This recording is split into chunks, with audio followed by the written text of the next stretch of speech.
All right. Well, good afternoon, and thanks for joining us. Cole, I appreciate you making time for us this afternoon.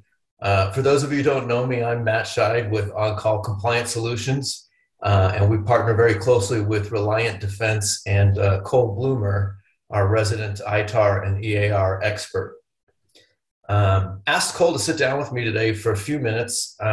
There's quite a few misconceptions in the ITAR EAR world right now. And as I've been diving in and talking to more and more clients who need to be compliant in this area, I find that I get the same misconceptions over and over again. And so I was hoping I might be able to bounce some of these off you, Cole, and get your take or explanation on them. Okay. So let's just jumping right in. The one that I think I get the most common is, you know what? We're already registered, so we don't need an ITAR program. We have an ITAR program. That is a question I hear all the time as well, Matt. And the misconception is this. The State Department, through the ITAR, requires companies to register if they are a manufacturer or an exporter. And registration is basically sending in information about your company, including articles of incorporation, structure, and ownership. And then after the State Department reviews it, they will issue you a registration letter. All that really means is your company had basic documentation available and $2,250 in their bank account at the time that you did the registration. It really means a little more, with this exception, that when the State Department issues their registration letter, they include a link to a 4-page document, which is it's called Compliance Program Guidelines. And those guidelines outline their explicit expectations of an ITAR compliant company. So oftentimes I find companies go through the registration and then they stop. And in fact, they are expected to implement those recommendations. And it includes things like training, a written internal control plan, a structure for ITAR compliance, having a good what's called jurisdiction classification process. So there are lots of other things beyond the simple registration that are required. Let me give you a quick antidote on this. Having someone proclaim the fact that they are ITAR compliant by simply registering is very similar to applying to go to a university. You pay your money and the university then hands you the diploma.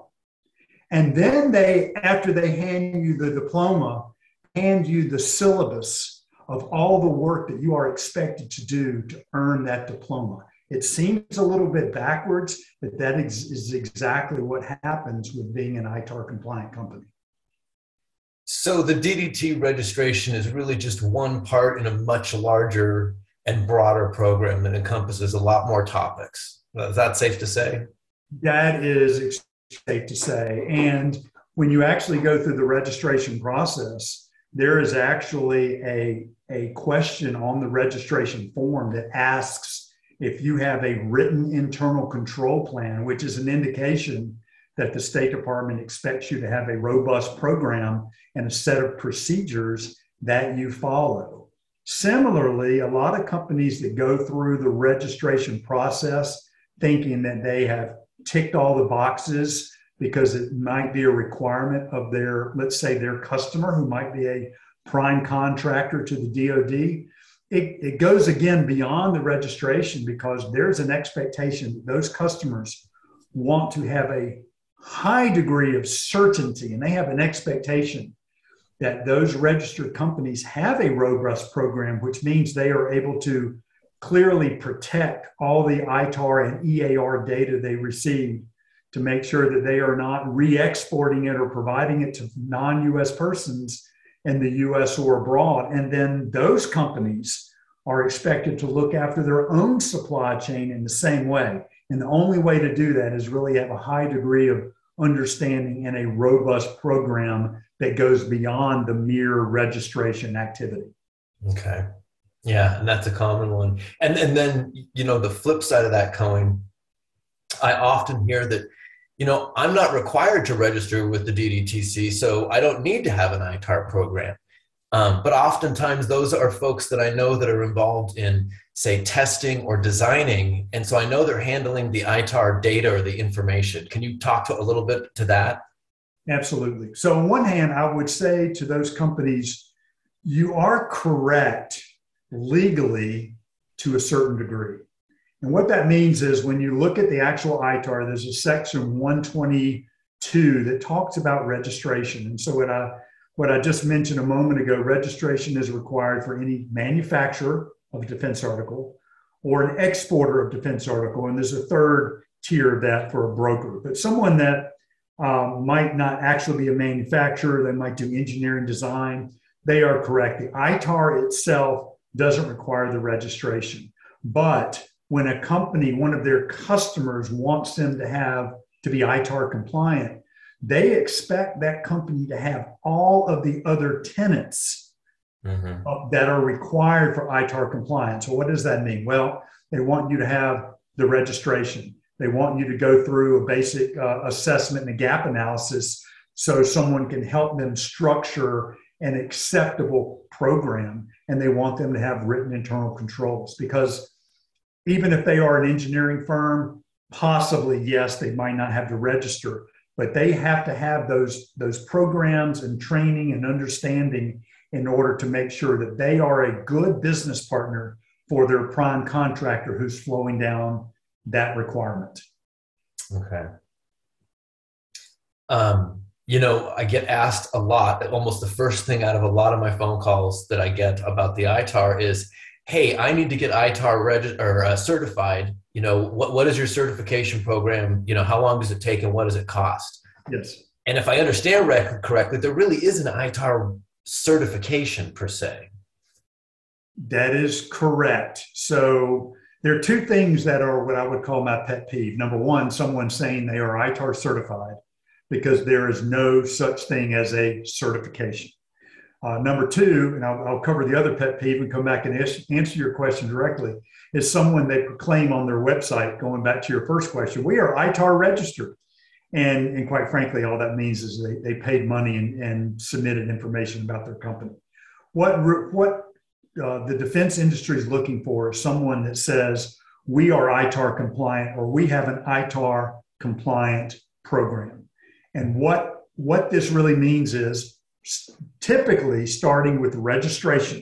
So if they are required to register, or they might register because their customer expects them to do the registration, and then they go through the other elements, assessment, gap analysis, the training, written internal control plan, and some type of individual or structure or organization within their company that looks after the compliance activities within their company. So to your point, no such thing as a certification. No one is certifying them for ITAR compliance, but based upon legal requirements, the ITAR, number one. Number two, based upon the published guidelines that the State Department issues, their compliance program guidelines, and based upon industry standards and practices. So if a company can jump through those hoops, the regulations themselves, and the guidelines and industry standards and practice, then they can state that they have an ITAR compliant company based upon those elements,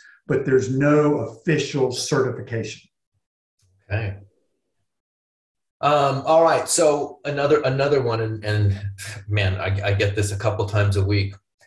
I don't export anything, so I don't need to have an ITAR program. It's a great question again. Or statement even, but I think it's an incorrect statement. Certainly. So the International Traffic in Arms Regulations, the ITAR, as well as the Export Administration Regulations, which are the Export Administration Regulations, are governed by the Department of Commerce. The ITAR is governed by the Department of State. Both of those regulations are focused on exports.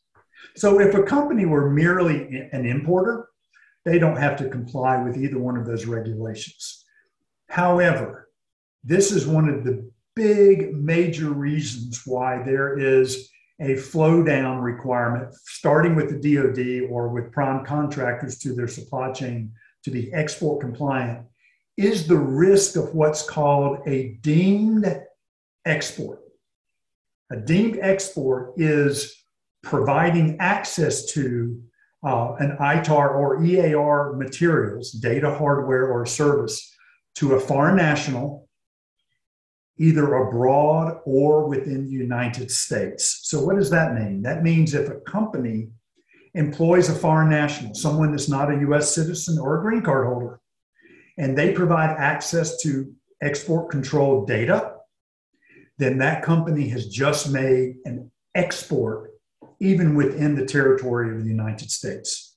To give you another further example, let's say I employ an individual from a made-up country, let's say a country called Eubonia, made-up country.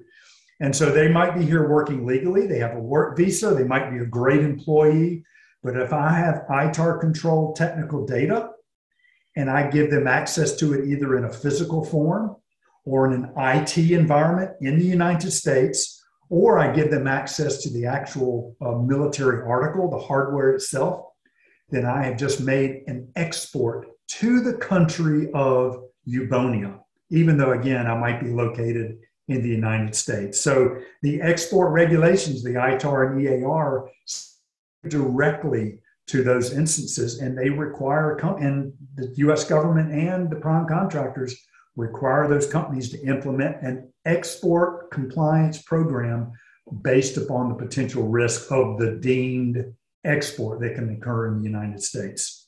They not only expect that of their direct customers, but they also expect their direct suppliers. They also expect their direct suppliers to implement and flow down the same requirements to their supply chain, because maybe one of their suppliers might employ a foreign national from Eubonia. Okay. Interesting. I think that's pretty much the majority of the questions that I get most of the time. We don't manufacture anything, I don't need a program, or I don't export anything, or we're already registered, right? The really common ones. How do I get certified? So I appreciate your time in clearing this up today, but you know what? As I get more questions coming in, I'm gonna schedule some more time like this where we can do this again and just answer some of these kind of misconceptions and hopefully set people straight. Absolutely. Thank you for your time. And Matt, I would remind you of this, that the reason for those export control requirements is really for national security. I mean, the US government has deemed that certain technologies require a higher level of control for two reasons. One is to make sure that the countries that are not allies of the United States and the foreign nationals of those countries do not get access to that data. Number two, it recognizes that we have lots of countries that are allies of the United States. And these export control regimes, the ITAR and the EAR, are established to license and authorize an open sharing of this type of data. The key is to make sure companies have programs in place to recognize it and protect it and license it through the US government as required. Thanks again for your time, Cole. You really cleared me up on a lot of things there. Thank you. My pleasure.